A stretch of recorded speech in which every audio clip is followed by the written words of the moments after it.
We asked members who attended our support group meeting at the end of 2022 what subject matters they'd like to learn more about. I work to find the right person to meet the needs of that request. And we always strive to bring the best of the best to our educational meetings. So today, I'm excited to introduce Molly Schroeder. Molly has a BA in psychology and is a certified social worker in Wisconsin. She is the outreach programs manager with the Wisconsin Alzheimer's Institute through the University of Wisconsin-Madison School of Medicine and Public Health. Molly previously worked as a community options program case manager, was a social worker with Dane County Dementia Support Team, and was a former member of the Dane County Caregiver Alliance. She is trained in the DICE approach for the management of behavioral and psychological symptoms of dementia, which is what she's going to educate us on today. Not only does Molly have more than 15 years of experience in the field, she too is currently a family caregiver herself. So I'm personally excited about what Molly has to share today, and I know we are in excellent hands. So Molly, thank you for being here, and the meeting is now yours. Thank you, Sherry, for the very kind and warm introduction. And I want to thank all of you for letting me be here today to speak to you about one of the most challenging parts of caring for someone with dementia, and that is the behavioral and psychological symptoms of dementia. As Sherry said, I am a social worker. I'm the outreach programs manager at the Wisconsin Alzheimer's Institute, as well as a family caregiver. So I have a strong, our family has a strong prevalence of Alzheimer's disease. I've cared for an aunt living with Alzheimer's disease, and currently a caregiver for my mother with MCI. So today I'm going to be largely focusing on why it's important to discuss behavioral and psychological symptoms of dementia or BPSD, why it's important to consider non-pharmacological approaches as a first line of treatment for behaviors, and why the DICE approach can be an effective way to assess and manage BPSD.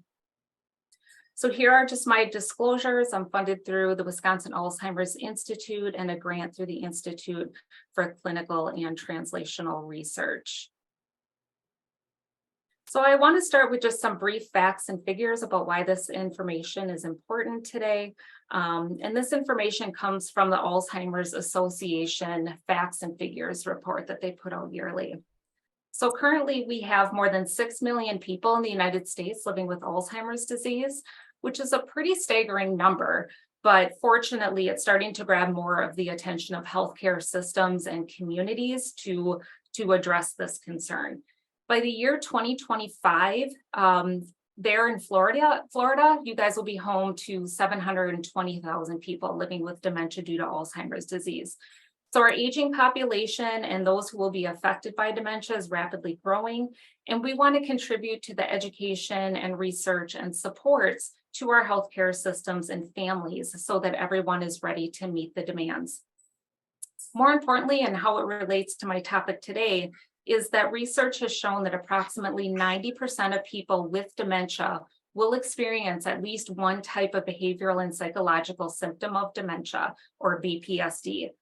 These are generally more frequent and observable in the mid to late stages of dementia, but it can certainly occur in the earlier stages as well.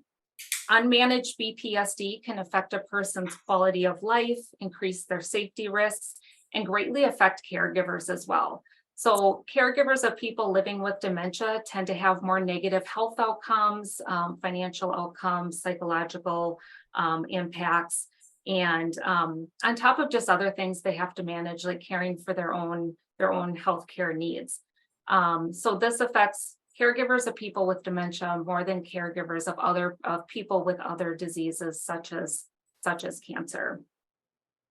And additionally, people with unmanaged BPSD are more likely to have unnecessary hospitalizations, ER visits, and early nursing home placements. So this can take a significant financial toll on our system, with the cost of care about $345 billion this year alone. So this is the list of symptoms, the more common types of behavioral symptoms in dementia. It's not an all-inclusive list, but these are the ones that are more commonly disturbing to caregivers, other family members, and even healthcare providers. So I'm not going to read through all of these in detail about what they include, but just highlighting some of the ones that are more likely to lead to hospitalizations. So wandering is one that is a very serious safety concern, especially in my state of Wisconsin, and the bitter cold temperatures in the winter could be very life-threatening for someone with dementia if they wander and get lost. 70% of people with dementia will wander. So the causes for this can vary. They could be reliving something in their past, trying to escape something, thinking that they're trying to go find something. They could be just confused about space and time, what they're supposed to be doing, and so forth. Repetitive questions is a really challenging one for caregivers. That's due to the cognitive changes with dementia, the short-term memory loss, the inability to retain information. So the person may be asking questions because they're confused and they need some reassurance. Rummaging and hoarding is challenging. Verbal outbursts like yelling, excessive vocalization. Physical aggression is a really challenging one. Hitting, kicking, throwing things. And this can be due to pain or physical discomfort the person may be experiencing. It could also be related to their prior personality. If they were a physically aggressive person and that's how they exhibited their anger, you might see more of that. It can also be biologically related. So there's more disinhibition with people with like frontal temporal dementia. So you might see more physical aggression in those situations. Paranoia and hallucinations, particularly with Lewy body dementia. Sundowning is a big one that's a challenge. That's what we see more in the afternoon time, early evening. It can happen earlier in the day too, like right after lunch. But the person can get more restless, more confused, more agitated. You might see them pacing more, crying. Some of those things that can be caused by a number of different things. It could be that they're overly tired. Could just be some unmet needs, that they're hungry, thirsty. There can just be boredom too, and they're just looking for something to do. But a lot of it is caused by the circadian rhythm changes that come with dementia. Sleep-wake disorders, so not sleeping real well, kind of waking up too early or too late. Resistance to personal care. This can also be caused just from the short-term memory loss. There can be some embarrassment or fear with having someone provide cares to you. Sensory changes with seeing, hearing, and touch. So tactile sensations can change with dementia. So things even like a shower can sometimes feel painful to people when that water is hitting their skin. And then inappropriate sexual behavior can also happen with dementia. So again, not an all-inclusive list. The symptoms and severity can vary greatly from person to person, and it can vary day to day for one individual. The one big takeaway I want everyone to hear, there's only one thing you remember from today, is that behavior equals communication. The person living with dementia can no longer communicate or express their need. So as frustrating as it is to deal with some of these behaviors, it's good to just pause, take a breath, step back and ask yourself, what are they trying to tell me? What are they not able to just vocally tell me or tell me in other ways? What is their behavior expressing to me? So you may ask, what causes these behaviors? There's three factors that have been found to be the biggest contributors to BPSD. That's factors related to the patient, the caregiver, and the environment. So I'm going to go into more detail about these, but when we get to the actual DICE approach and going through those steps, we want to keep these three elements in mind. So first is the person with dementia, and some of the factors that can contribute to behaviors. There can be psychiatric problems and personality issues from earlier in life. There can be mental health issues like depression, anxiety, schizophrenia, personality disorders. There can be past trauma that they experienced. So again, thinking about like personal cares, if someone was like sexually assaulted in their past, that may come up and be exhibited in their behaviors with dementia. Past relationship issues with family members who are now caregivers. And then just personality traits. If they're more introverted or extroverted, and now they're being expected to kind of be in an environment that's different and requiring something different from them, can cause some issues. Acute medical problems is a big one.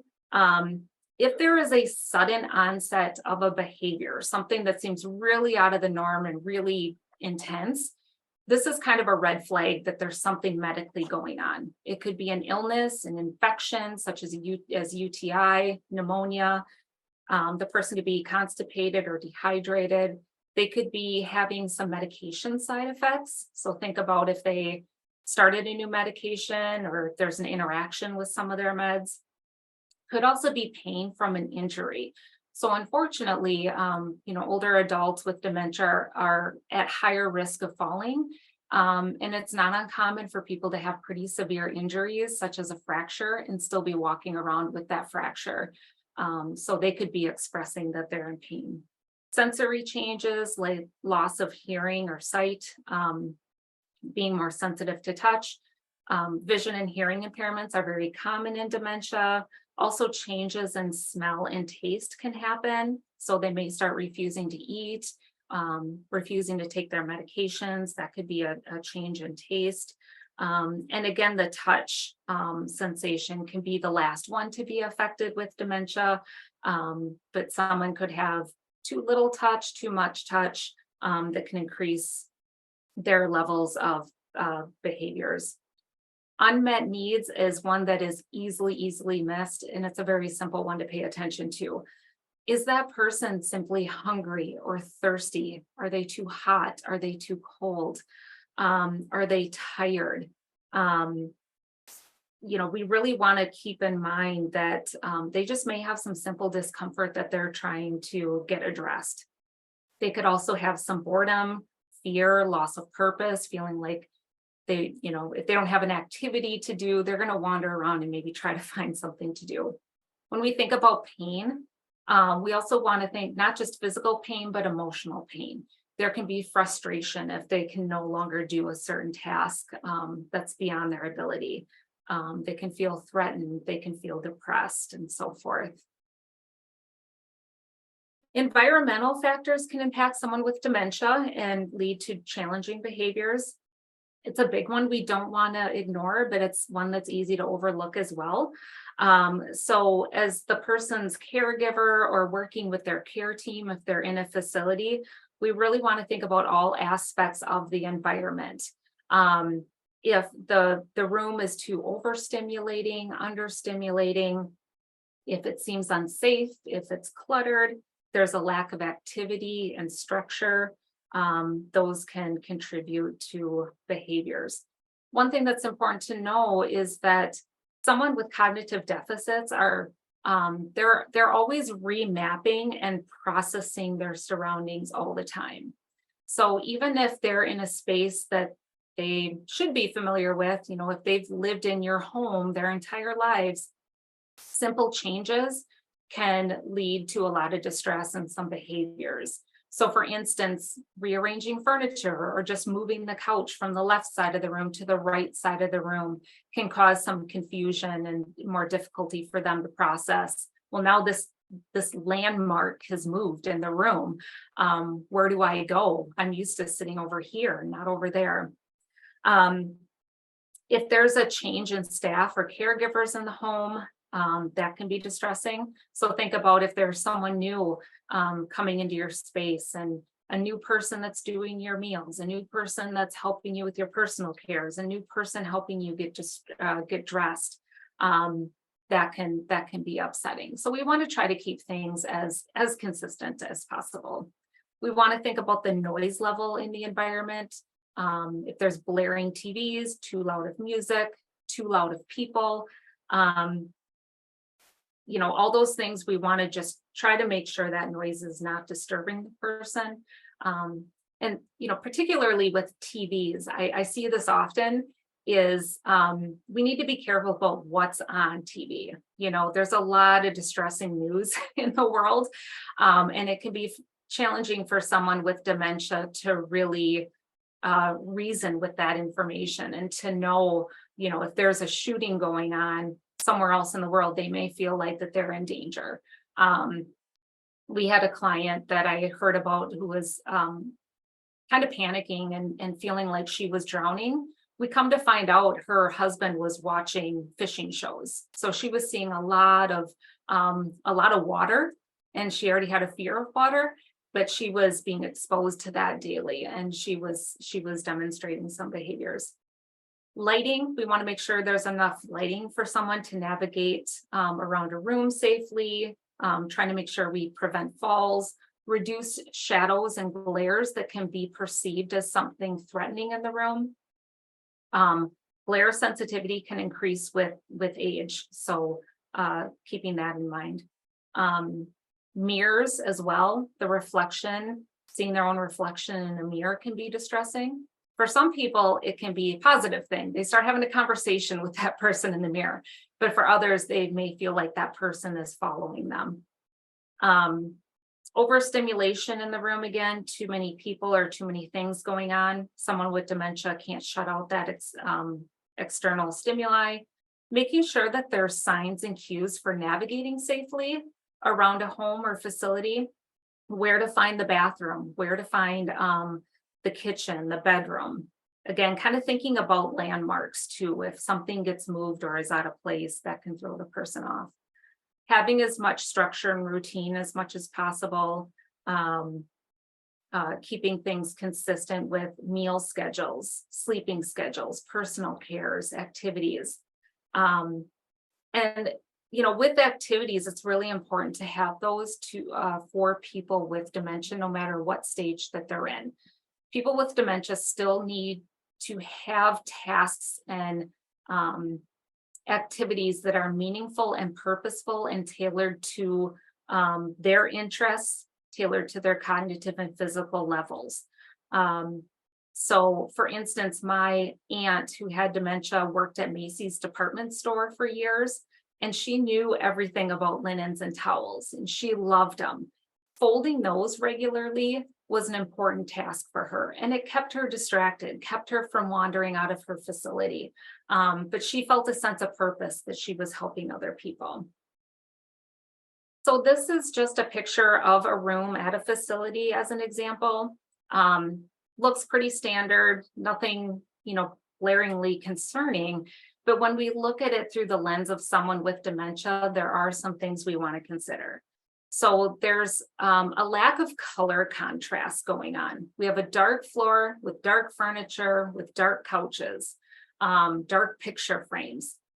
Someone with dementia who's having processing changes going on in their brain, maybe some visual changes, that can be really hard to navigate and distinguish when there's a change in surface level. They might be more likely to run into something or to fall. There's a lot of shadows and glares on the wall and the ceiling. That can also be perceived as something in the room that's not there. Thinking about the fan, if the fan were on and suddenly it causes a blinking motion in the room, that can be very disorienting to someone with dementia, and that might make them have some unwanted behaviors. Glares on the floor, again, thinking about those visual changes that can happen. Glares on the floor can be obstacles for someone with dementia. It may appear that there's a hole in the floor or water, or that the floor just disappeared, and it can cause a lot of distress and anxiety. With caregiver factors, we really want to ask ourselves, is it something I did? We want to consider our role in the situation if we're seeing a behavior that's not wanted. First, let's acknowledge caregiving is very, very hard. It's very stressful. It's one of the hardest jobs out there. Many caregivers have little to no education on dementia and what to expect. Like I said earlier, caregivers are trying to juggle their own needs and obligations, caring for their families. And that can all lead to a higher level of stress and burden, mental health issues for caregivers. But we really need to address that and take care of ourselves so we can take care of our loved ones. So when we're caregiving for someone with dementia, it's important that we as caregivers adjust our approach and our expectations for the person with dementia. As their disease progresses, they're not going to be able to do things that they once were able to do. Their threshold for things has changed. So it's important we just kind of keep that in check. Ways we can do that, we want to consider our attitude.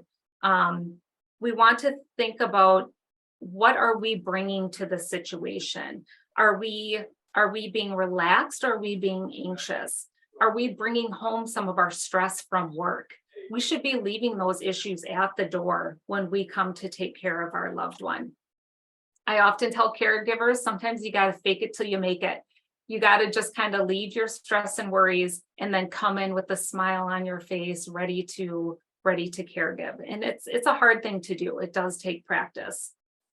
We want to look at our body language. Is our body language, are we relaxed? Are we being brief in our instructions and questions to that person with dementia? Are we getting down on their level, or are we standing over them in a way that they may perceive as threatening?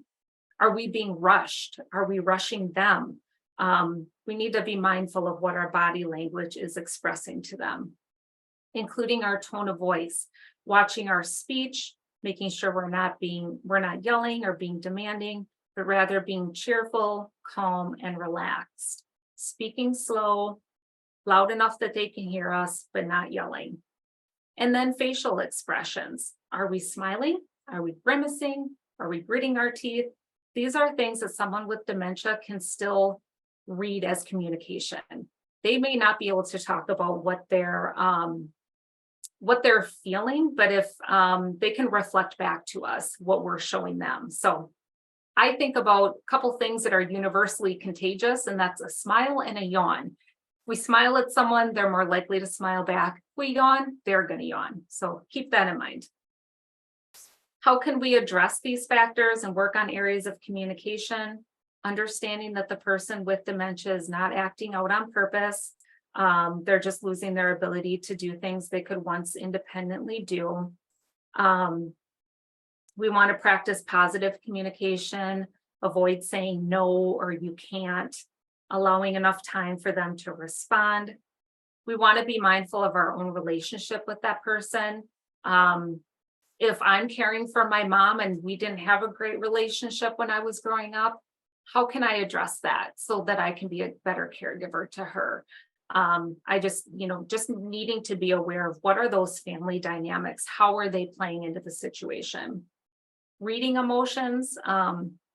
People with dementia can respond to body language and facial expressions much longer than they're actually able to articulate them. So again, keeping in mind your emotions and body language. Caregiver education about dementia, your self-care and support can all help to mitigate challenging behaviors. So knowing what to do, what to expect with that person's dementia, how to respond to them, what are some good communication strategies can bring a much more harmonious interaction. Okay, now to the meat of the presentation, the DICE approach. So DICE stands for what it says right here: describe, investigate, create, and evaluate. It is an evidence-based approach that was developed by a national group of dementia care experts and put together by the University of Michigan. It is a simple step-by-step algorithmic method that is designed to be a first line of defense to behaviors rather than resorting to an over-reliance on medications. So if we use unnecessary and potentially harmful medications, such as antipsychotic medications, we're masking the problem. We're not getting to the underlying cause, and we're missing the opportunity to treat the actual cause of the behavior. So the primary goals of DICE are to ensure a safe environment for the patient and care partners, treat underlying medical issues. So again, if they have a UTI and we're throwing an antipsychotic at them, it's not going to treat the UTI. We want to discontinue or reduce the use of potentially harmful medications and substances. Not to say that there's not a place for medications. They are needed if there's extreme safety issues. There are good medications to use, but we need to weigh that out judiciously. Provide support and care or education to care partners.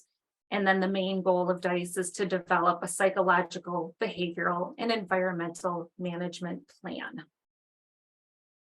So this is just a quick summary of what DICE approach does. So we describe in specific detail everything that's going on with the behavior. We investigate all potential causes. Again, thinking about those three elements I talked about earlier, with the person with dementia, the environment, and the caregiver. We create a plan, that's the intervention plan, to address those factors, and then evaluate if the plan was effective or not. So with DICE, in a nutshell, we are capturing the context of the behavior, the who, the what, the where, the when, in relation to the social and physical environment, as well as the emotional state of the care and the loved one. When I think of D for describe, I also think detective. You're going to be a detective digging for details. The more details, the better. This is an important, crucial, foundational step of DICE because it's going to help make the preceding steps better building blocks to increasing the effectiveness of this strategy to manage behaviors. So one of this step is often missed, often because we're very vague when we talk about behaviors. Sometimes we might just say, well, someone's being lazy, or they're just trying to go home, or they're just refusing help. We're talking about what we think the issue is and not what's actually going on with the person with dementia. So we don't want to assume what they're trying to tell us. We really want to get to the details and getting a full description of what's causing the problem. So things like, who was there when the behavior happened and who did it affect? Oftentimes, the problem is for the caregivers. It'll be us that's bothered, and the person with dementia, they're actually okay. Maybe they're happy, but they're doing something that's annoying us. Maybe we need to look at, is this a problem for them? Are they causing a problem for anyone else? Or is this something that's just bothering me? We want to look at what happened, describing in objective detail what happened with the behavior, where it happened. That's going to give you a lot of information. Did it happen in the facility, in the house, at the grocery store? That can tell us a lot about maybe who was around, what was going on in the environment, what happened. So again, the more information, the better. It's going to be a time saver for everyone involved. It is the role of the caregiver to try to figure out what that person is telling us. So when we describe the behavior in objective detail, I use this example. If someone says, Molly's being hysterical, what does that mean? That word can conjure up different images for everyone. Was she crying hysterically? Was she throwing things? Was she yelling? Was she just storming off and trying to leave the house? We really want to describe it in a way that the person can truly picture what is happening. So think about if you were describing a scene from a movie. You want to have so much detail, the person feels like they can imagine what that movie scene looks like. If the person's in a facility, an assisted living facility, nursing home, and staff are talking about them having a behavior and it's not clear to you what's going on, get clarification. It's okay to ask more questions. It's okay to say, Can you show me? Can you describe it? How distressful was it? I just need some more information. When we're describing, we also want to think about the antecedents and consequences. So what happened right beforehand? Was the person fine 10 minutes ago? What happened within those 10 minutes? Did someone new walk into the room? Did something change in the environment? Did they fall within those past 10 minutes? And we need to think about, could they be hurt? And then what were the consequences? How did it change the environment after the behavior happened? What was our reaction as caregivers? How did it affect other people around that person? So again, this can provide a lot of good information. We want to document this if at all possible, because that's going to be an important piece when we get to the evaluation step is what's the frequency and severity? How can we measure that that our strategy is going to get better or going to help the behavior? So we want to try to track either using a behavior tracking log or a journal or a calendar, scrap piece of paper, an app on our phone, whatever you need to use to kind of track what's going on will help not only identify the patterns of the behavior, when it's happening, where it's happening, but also later on if it's getting better. So we're going to investigate all causes, all potential causes of the behavior.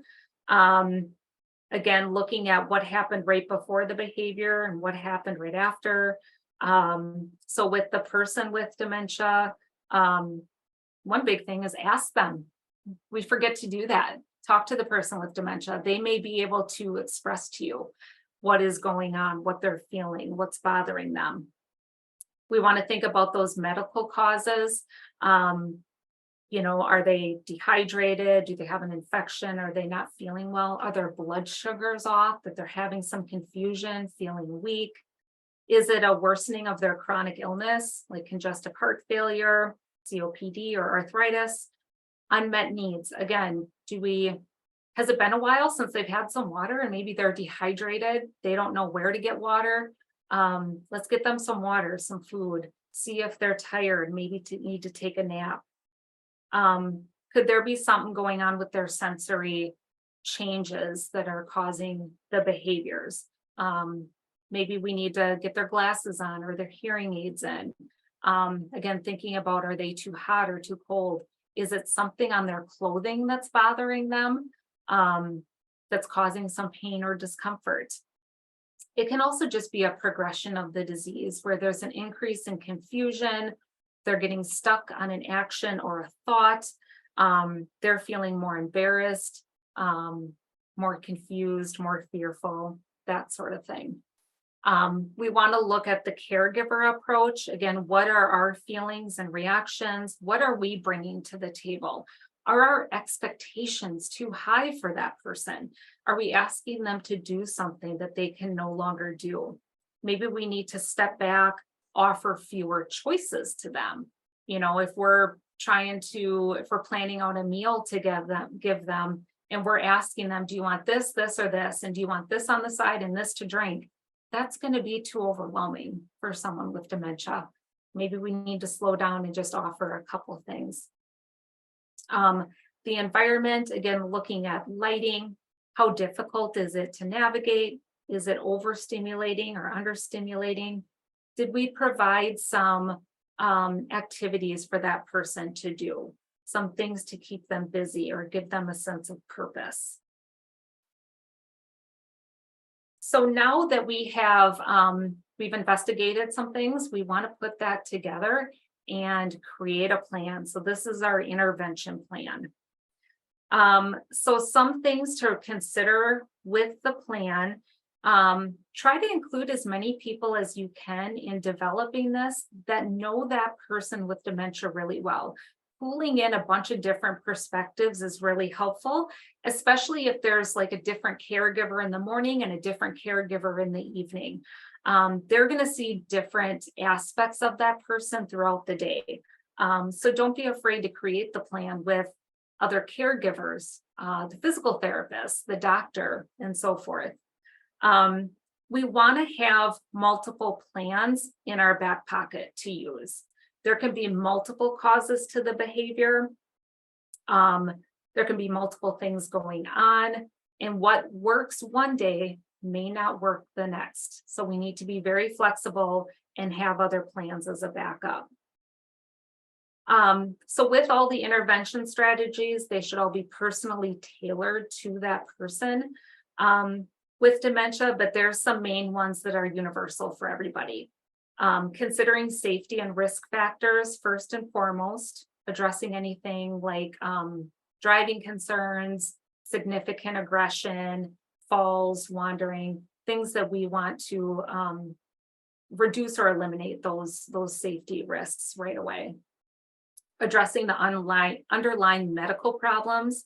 So my example earlier, if someone has a UTI, some other infection, or their blood sugars are really off, it's not really going to probably matter what you adjust in the environment or change in the environment if we don't get to that addressing that underlying medical issue. We want to create meaningful activities for everyone with dementia, something that's going to be beneficial for them no matter what stage of the disease they're in, providing some structure and consistency. And then just going at baby steps. This isn't going to be an overnight, usually it's not going to be an overnight solution. It's not a pill you can just take. But so we just want to be compassionate with ourselves and be patient and try different things.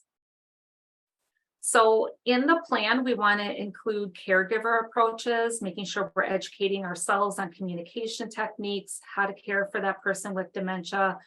What is their dementia? Is it Alzheimer's? Is it Lewy body? What are the behavioral factors we may see? What are some things to potentially expect as their disease progresses?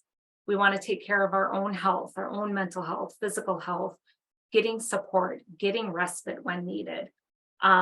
We want to put in the plan that we're making sure we address the needs of the person living with dementia. If they're having a lot of incontinence issues and they're having trouble finding the bathroom, maybe we put in the plan that we set up a toileting schedule for them. If they're wandering a lot, maybe we set up a walking schedule with them. We optimize the environment for the person, keeping in mind the lighting, how much clutter there is, making sure things are safe. We simplify tasks for that person, communicating slowly in simple steps, allowing them enough time to process information, making sure there's activity for them to do that are tailored to their work history or their past hobbies or interests. Again, the example of my aunt and folding towels and linens. And then don't be afraid to get creative with dice. There's a lot, that's the nice piece about creating the plan with other people is everyone may have some really, really unique ideas to put into the plan. So think outside the box. Something might seem really, really crazy, but it can work. All of the intervention plans should include things for the caregivers. Again, that education. These behaviors can be moving targets, especially as the disease progresses. So we really want to equip ourselves as much as possible about how to care for someone. We want to recognize the patterns and triggers to behaviors. We want to use respite, caregiver support and self-care, and then the structured activities. And then last is the evaluate step. So this is simply asking, did our plan work? We went through describe, investigate, create. Now we need to really look at, was our plan successful, or do we need to go back and start at one of those earlier steps, kind of revise it a little bit? In order to evaluate, we have to have that evaluation method, like I talked about in the describe step. Did we look at evaluating in a way that's specific, individualized, and measurable? So using a journal or an app or a behavioral tracking log for us to see, did our intervention help reduce the behavior? Did it help it go away? Or did things not change? If it did work, that's fantastic. So what we want to do is keep going and also take proactive measures to reduce behaviors in the future. So keeping that person healthy, keeping them active, continuing to educate ourselves and practice how we're going to communicate with our loved ones so we can reduce the chance of challenging behaviors in the future. So this is just a quick example that's came out of, well, the DICE developers had put it together. It'll be in the PowerPoint you can read, but I'm just going to kind of skim through it quickly for the sake of time. So we have Jennifer and her mother, Betty. Jennifer's trying to give her mom a bath in the late afternoon. Her mom is being resistant and is feeling rushed, feels like Jennifer's trying to get through it quickly. Betty starts getting physically and verbally aggressive, swatting Jennifer away. She's yelling, "Leave me alone. It hurts." Jennifer then is starting to feel more hurt and angry and frustrated, saying, "I can't have you acting like this. I need to give you a bath now." So that's the describe step. When we go to investigate, we look at those three factors. So we're investigating potential things with Betty, the person with dementia. So maybe there's no medication changes that could be causing it, but she has arthritis and she's not on a pain med. Maybe she's having some pain getting in and out of the tub. The caregiver factors for Jennifer, well, Jennifer's feeling rushed. She's not communicating well in simple steps to her mom. She's scolding her mom. And she has some expectations that bathing has to be done daily, which may not be realistic. Environmental factors, there's bright lighting in there. It's a cold room, cold temperature. Maybe there's no grab bar or bath mat that could be making Betty feel unsafe, transferring in and out. So all those things combined may be the reason why Betty's not wanting to take a bath. So we take that information, we create the plan. So we talk to the primary doctor about getting a standing regimen of meds for Betty's arthritis, help address that pain issue she's having. With Jennifer, we do some education, talk to her about maybe relaxing the rules a little bit. The bathing doesn't have to happen daily. Even like a sponge bath would be fine, or doing it every other day or just a couple times a week. Working on communication, using calmer tones, simple steps with her mom, and avoiding those negative interactions that are just going to get them angry at each other. Setting up a routine, so having that consistency will be really important. Thinking about the time of day Betty wants to have a bath or shower. So think about it for yourselves. You know, I have a specific time of day that I take a shower. Some people have taken showers their whole lives, others prefer baths. So we want to try to keep that consistent for the individual. And then adding a tub bench or grab bar that can promote safety for Betty. And then these are just the questions that we asked to see if the plan worked. Did the meds help with the arthritis? Did Jennifer relax her rules, change her communication style and her expectations? Was a routine set up? Were safety measures put in place in the bathroom to help Betty? How did things work? So that's the example.